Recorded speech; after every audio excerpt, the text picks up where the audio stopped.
Yeah, no, it's just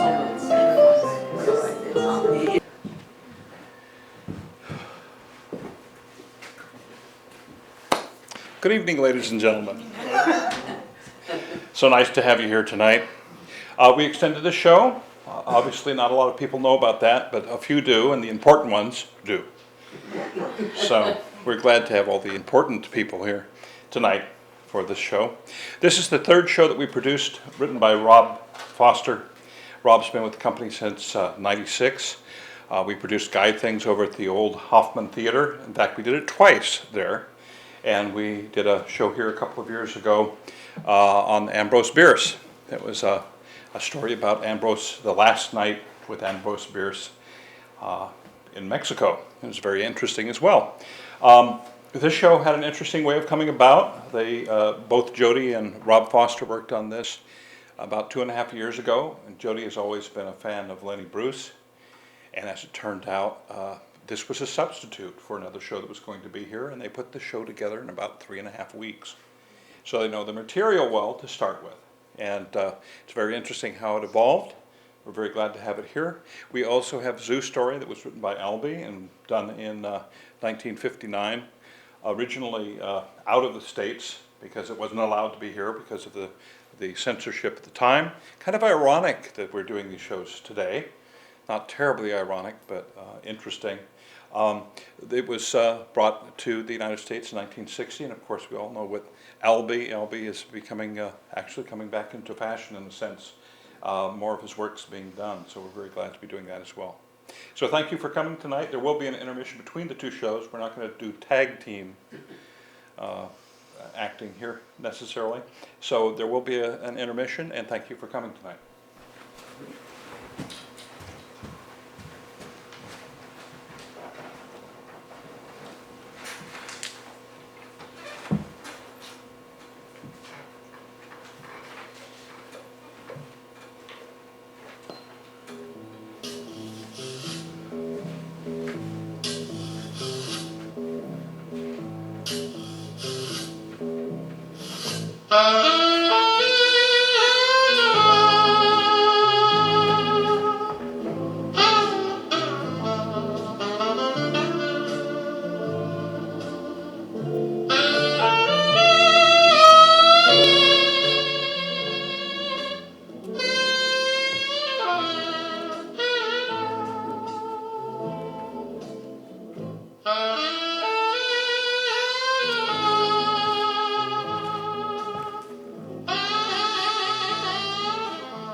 No, I'm not going nuts. I'm just lighting a cigarette. It's a pretend cigarette. Because I know how you people are now. But I've been asked by the house manager to warn you that once this pretend cigarette is lit, some of you may get the urge to pretend to encounter smoke.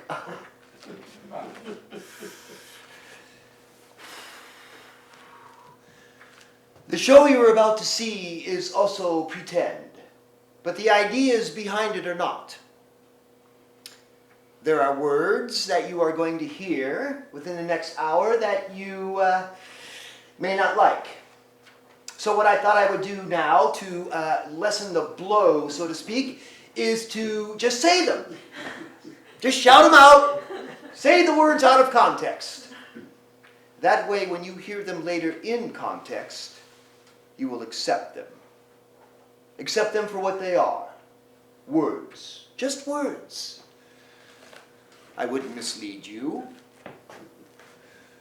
We seem to be in a safe environment here. Look, I'm really going to say them, okay? I'm not putting you on. The police don't care about this sort of thing anymore, right? Ready? I can't do it.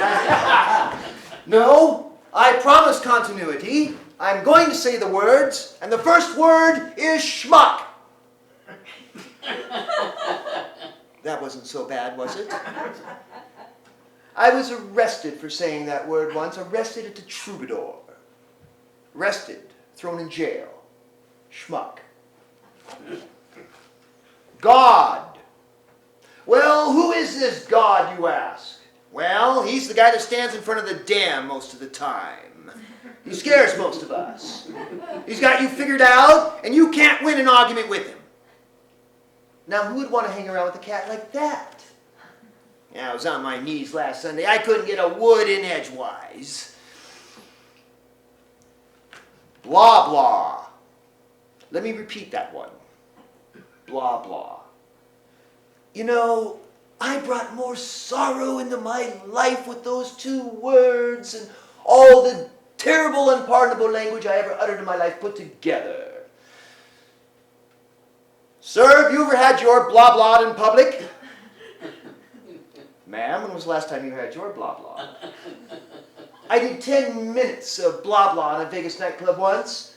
18 cops told the judge it was the filthiest show they'd ever heard. Words are scary. Because behind each word lurks an idea. And ideas are scary. Because sometimes they can lead to an action.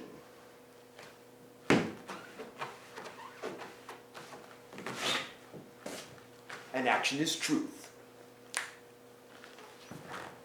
I know how you people are now. There are semantics. There are words that offend me. Let's see, what offends me? Republican offends me. Abraham Lincoln was a Republican. Do you think he would dig what's happening in the Republican Party today? Democrat. John F. Kennedy was a Democrat. Do you think he'd be swinging with the cats calling themselves Democrats now? Politically correct. Actually, that wasn't around in my day, that phrase. But if I were alive today, I'd really be bummed with it. Because dig. How could something be both correct and political too? Do you know what really offends me? Reality television. Is reality TV too much? What is with you people? Are you so drugged with your own reality you have to watch some other schlubbos on television? Finally, truth. Actually, I don't hate the word truth. I hate the lie that people try to make you think is the truth. I just don't like how everyone steals it. They steal it. What do you mean by steal? Well, come on, you know. They steal it. They twist it to whatever they're selling, man. They mold it to the con and keep playing it for as long as they need to, till the bait's been grabbed and the hook is in. The hook. Lenny, are we talking about morality, marketing, or fishing? What are you, out of your nut? Are you for real? I'm pretty sure I'm for real. Look, let's hose off the evasive literality, shall we? I'm not a third grader, I all never right? called you know, a third I grader. know how this game works. I put a few spins on it myself, for Christ's sakes. If all you intend to do, is to hear me in a literal context and ignore what I'm really saying, then you can turn this goddamn thing off, order yourself another 7 and 7, and while you're getting schliffoed, I'll take a cab ride home. Will you calm down? Calm down? You want me to calm down? I'm not always literal, man. You're going to make me sound like some tie-dyed freak living at the airport. And don't write that down. Why can't I write that? Because why? Because I know how you're writing it. Huh? Look, I thought you wanted my side of this thing. I thought you wanted the real story. I do. I thought we were friends. We are. But what are you getting on your post on me here? This isn't about landing a marlin. Why am I explaining this to you, of all people? I thought you were hip. I know what your meaning is, but the people who read this might not. Look, I hate to break it to you, Lenny, but not everyone in America goes to bed at 6 in the morning and plays the saxophone, okay? Look, I want to get to the truth as much as you do, but the truth has to make sense to the commoner. Has to what? The truth has to what? Man, don't mix me up in that nitwit scene. What is this commoner crap? You heard me wrong. What I meant... You know, sometimes you bug me. I'm really bugged with you right now. You just bugged the life right out of me.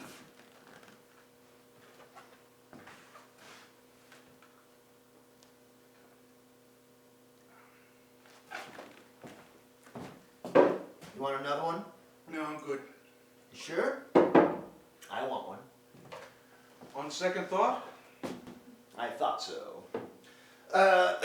Your tab is good here, right? The bartender knows me? Yes, he knows me too. That's why I'm saying your tab is good here, right? Yes, another please. Hey,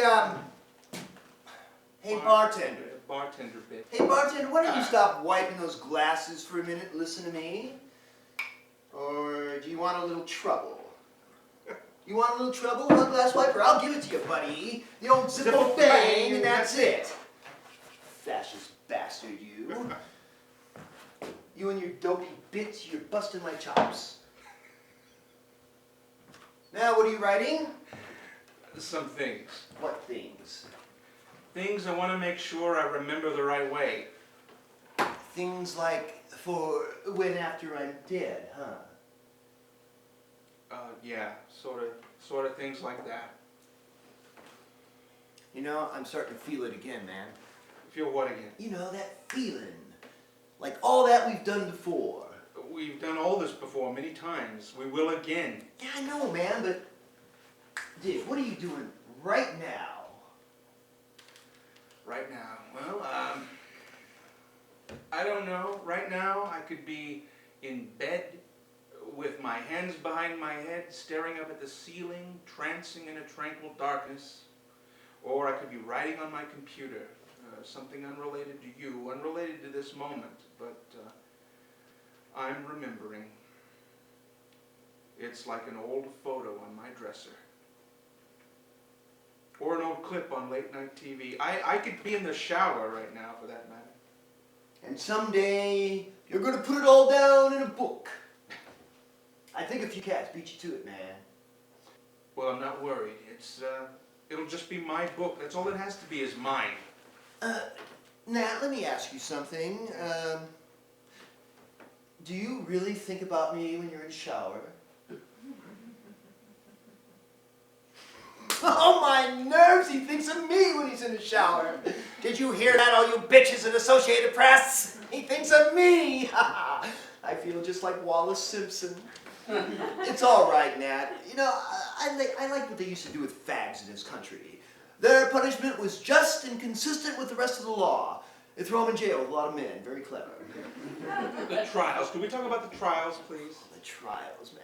Are you going to put me through that again? These are my memories of you, Lenny. We can revisit the trials if I want to. Ah, yada, yada, Warden. Well, sometimes your memories are a bit fuzzy. And the show is about me, after all. Chicago. Chicago. When the cop does your act on the stand, that's what I You know, the only person that would come see a show about you is your mother.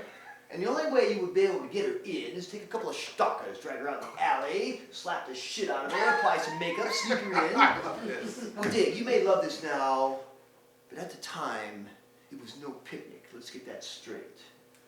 And before we can go to Chicago, we must hit San Francisco. San Francisco. Yeah.